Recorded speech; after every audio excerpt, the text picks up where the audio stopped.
Hey guys, it's Peggy Yee here with Frankly Realtors, and I'm here with your March 2018 market report. So I hope you guys survived that windstorm a couple weeks ago. I know I lost power for 3 days at my house, so I hope you guys fared better than I did. Basically, the market, we're still continuing to see a shortage in supply.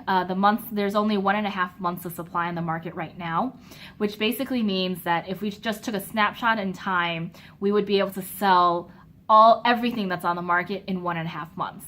And so that basically means that there's a shortage of properties. I myself have several buyers that are ready, willing, and able to buy. We just can't find the right property.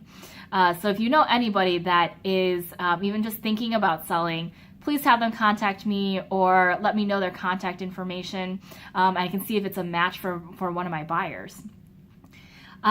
Overall, in February, we saw that there was more properties coming on the market, more properties going under contract, and more properties closing than in January.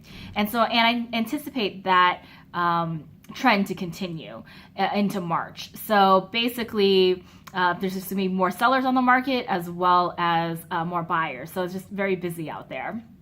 So for a more detailed analysis of what's going on in your specific neighborhood, if you're just wondering what's going on in the market or you're thinking about selling, feel free to contact me. My phone number is 703-349-0143 or email me at peggy@peggyyee.com. I'll talk to you guys soon. Thanks.